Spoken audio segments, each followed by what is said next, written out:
It was just my mind, and I'm thinking about what I'm going to say to the team. Oh my God, I'm excited. Like, it's hard for me to go back to sleep when I wake up in the middle of the night because I'm like, okay, I could say this, and here's I'm gonna message this. Ooh, what if we did this on defense? Oh, what if we did this with special teams? What if I have this conversation with this guy? And like, if my mind, that I get so much, like, I get less sleep, but I get a lot of things done. Why was it the right decision to release Devin White? You know, ever since Devin got here, I just thought he was a really great pro. He handled everything with class. I know that was a hard situation for him to be in. A guy that had started a lot of games in this league and been successful in this league.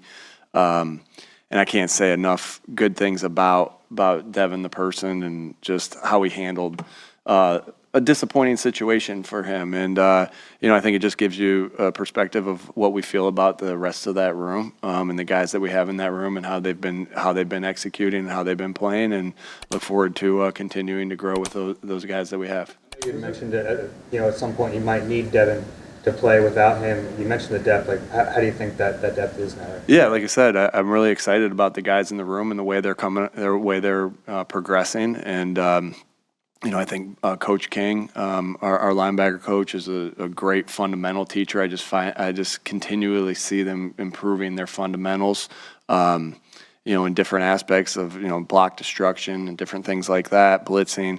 And so, again, like I said, just excited about the room that we have and the depth that we have there. Guys that have played, you know, some guys that have played meaningful snaps, some guys, you know, with that are young in this game as well. But just excited about the development and the growth opportunity that we have in that room. Why wasn't he able to find a role, do you think, on the defense? Why wasn't he able to find a role, do you think? You know, signed as a free agent, had some success in the league. You know, again, it goes back to you know, Nakobe and Zach getting that spot, you know, winning that spot. And like I said, that's not an easy situation. And I can't say enough good things about Devin and how he handled that a really hard situation. You know, sometimes guys, you know, have roles on special teams, etc. And just in this particular case, this is where we were and just how it played out. What you had fully had in Devin, or do you think there are things that were unknown by not seeing him in the regular season game? Yeah, again, we go through our process as far as the, you know, how we practice and get a lot from how you practice. And so I'm confident in our evaluation of players as far as how we go about our business practicing preseason games, et cetera, just with every player in general. What's the biggest thing you learned during the self scout during the bye? Yeah, you know, obviously you spend a ton of time there. I actually always get so excited for the bye week that it's just, you know, get locked into the room and just sit there and figure out the things you do well, the things you don't do well. And the things that you don't do well, is it something that you can just eliminate, or is it, you know, things that you have to get better at? And so I think, generally speaking, it's our, you know, turnover differential that we we have some different ways of how we're going to coach a couple things, and some of the tackling things, the different things that how we're going to coach a couple things, and drill a couple things. So again, you put every bye week you go through, or any self-reflection that you go through, it's got to start with being humble to say, what are the issues, right? That takes for everybody, right? Being humble of, hey, these are the issues. And then putting thought into how you do different things. And I'm just speaking of like fundamentals of how you do different things, and then adapting to it. But I think the whole general thing of how do you get better can start with, are you hungry to get better? Like, does it drive you? Are you obsessed with it? Are you waking up in the middle of the night and thinking about how you can get better, how you do things different? Are you at home and your mind's wandering to figure those things out? And that's just that desire, that hunger And then are you humble enough to say, here are the issues and here's what we got to do? And so that, hungry and humble, and, Jay Wright always would say that. And I always thought that was a really good way to say it, because the 10,000 foot view, that's how you get better, as those ways. So but as far as one specific thing, Zach, there was a lot of things we studied and looked at, but we looked at a lot of different things, turnover wise and creating turnovers. Nick, speaking of the turnovers, you do stress winning the turnover battle. With a chance to look at the first 4 games, did you see any common thread between the turnovers on offense and then why you're not creating that much? Sure. I mean, not only do you look at the first 4 games, you also go back and look at 4 years worth of us being here. So, and you do that after every season. You do that during every bye week, every opportunity to self-evaluate. And so we did that as well. Sure, there's common threads. I won't get into that, but there are definitely common threads that, you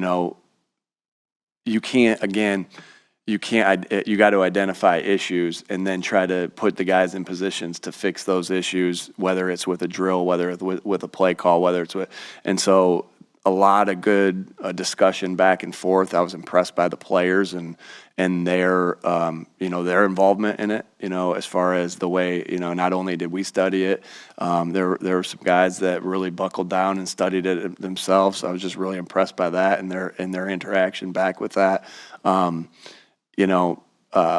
Really impressed. It showed their hunger. That's something I'll keep private. But it just really did show their hunger of how they went about their business this week as well. On offense, your use of motion has decreased since week 1. Why has that been? Again, different game plans call for different things. Sometimes the game plan calls for a lot of motion, sometimes it doesn't. Sometimes there's more tempo and sometimes there's not. Sometimes that tempo plays into it and sometimes it doesn't. So different things happen for it. It's a small sample size. Comfortable? Yeah. Ability factor into? Oh, no, he's comfortable. He's comfortable. Yeah, you can ask him, but I know he's comfortable with the things. And so just, again, different, small sample size, different game plans call for different things. Chance to kind of look at the opening scripts from the first 4 games. Are there any potential changes, any takeaways that you had from that process? Again, of course, you go through all those different things and you think about, again, that's just not a 1 year, that's just not a 4-game study. That's a 4-year study we take a look at. And we definitely have some thoughts of, we know we got to start faster. We know we got to score in the first quarter, shoot. And so, everything was on the table with as far as the style of plays, the players, how we call it, how the defense looks to open things up. And I had some good thoughts. We have some really good thoughts coming out of it. Obviously, not going to get into specifics. You'll see how that transpires. We put ourselves. I just, again, like I said about the bye week, there's just so much time. There's just so much room for growth.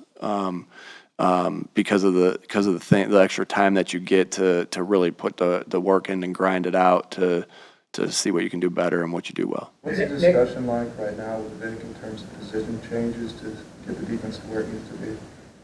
We're always constantly trying to figure out who plays where.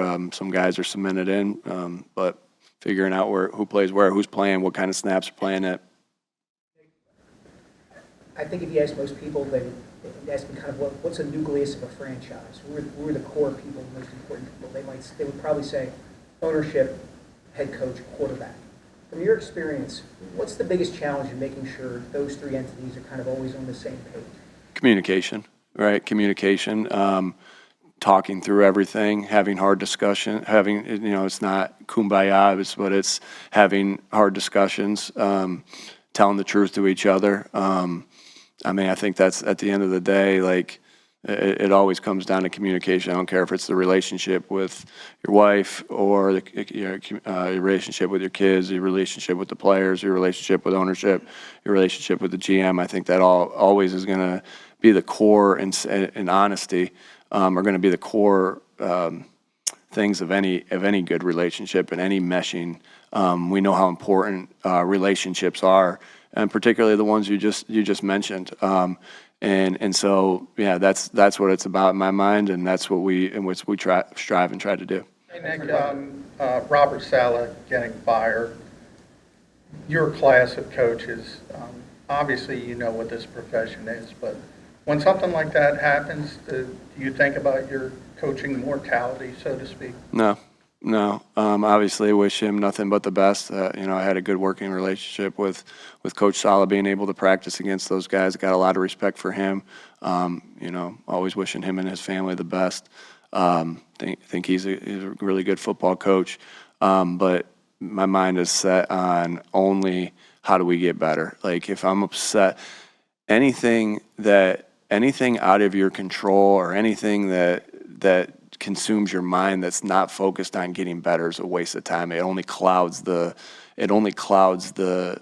process driven of like if I'm waking up at 4 a.m, right, and my mind's not like it was just my mind, and I'm thinking about what I'm going to say to the team. Oh my God, I'm excited. Like it's hard for me to go back to sleep when I wake up in the middle of the night because I'm like, okay, I could say this, and here's how I'm gonna message this. Ooh, what if we did this on defense? Oh, what if we did this with special teams? What if I have this conversation with this guy? And like, if my mind that I get so much like I get less sleep, but I get a lot of things done there, or my trip home, my drive into work or my drive out of work. There's so many things. If you're focused on things that you can't control or like, and then that's going to cloud that hunger and that drive to get better. And so that's all that we think about is the hunger, drive to get better. I know you probably can say, well, that's coach talk.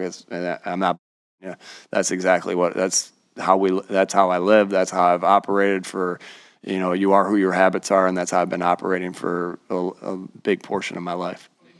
Structure of the offense when you have AJ versus when you don't?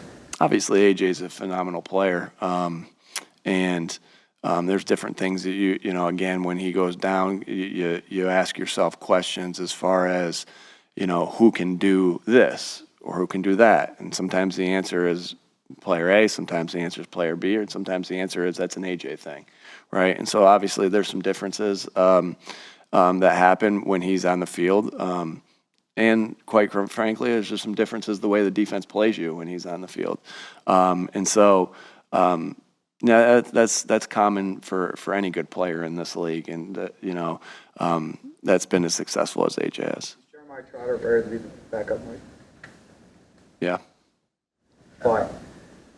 Yeah, these aren't just things that we make decisions on as far as no evidence. Like we practice every day, we walk through every day. We meet every day, obviously, and come to those conclusions in that aspect. Speaking of AJ, are you expecting to have him and Devontae and Lane Johnson back this week? Yeah, we'll see. We'll see. Early on in the week, we'll see how we'll get you guys a report later today.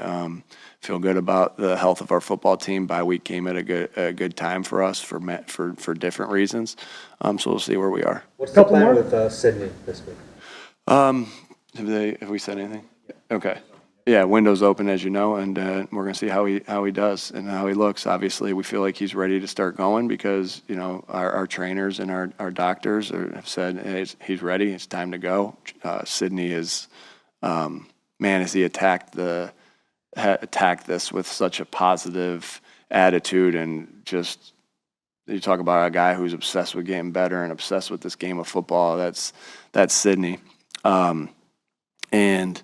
We'll see where he is as we go. So obviously, you guys know he's practicing, and we'll see. We'll see how he looks, and but he's looked good on the side there. But now it's a little different because you're changing directions, and with bodies around and all those different things. So again, we'll see where he is. But excited that he is at least back on that field because we got a lot of high hopes for Sydney. Nick, with turnovers, giveaway, takeaway ratio, and all that, you talk about it a lot, but how much of that is really coachable, and how much is just guys making plays? I think a lot of it. I think you're not everything. I feel like we do is when you're looking at yourself first at all times, you're always going to think this is direct reflection of me and how I coach, and that's why and you got to be able to do that to get better and to And so to me, it's you get what you emphasize as a football coach. So it's not just about talking, it's about your habits. What are your habits doing that create that? So that's what I mean by like, you know, we do our drills to do it. We videotape it differently than, you know, shout out to our video department. We actually get like essentially a TV camera out there. It's not, that gets you the good close looks of the ball. So again, we're obsessed with it, but it's not just by speak, it's by our habits. So then if it's not meshing, what's going on? Then you got to think about yourself, like, how do you coach it different? How do you refine it different? How do you drill it different? And so those are all the things that were discussions. And like I said, it might not be big tweaks, but there are tweaks of like, here's how we want to drill this going forward. And, you know, here's how we want to rep this particular one going forward. So it's some different thoughts. So, but anything that happens on that football field, if the head coach is responsible for every one of it, and you better have answers as far as, you know, how you do things better, right? You always got to be digging for that. And that's, if I want our players to have that hunger and desire, they need to see me with that hunger and desire. And so, yeah, I think to answer your question, 100%. Is that Last one. taking over at slot cornerback? I'm sorry. Is Cooper the Gene taking over at slot cornerback? Again, you know, we're gonna look at. He's obviously been getting reps at slot. We'll see how it goes this week. Avante's done a good job. Avante's been a good player here for a long time, and pleased with the things that he's doing. So we'll see how the reps go this week. You know, Cooper's obviously got more on his plate than he has in the past with. You know, with the punt return duties and some of the things that he's doing on special teams. So again, pleased with how Avante's is going. But we'll continue to work the reps for all the guys this week and see where we are at the end of the week.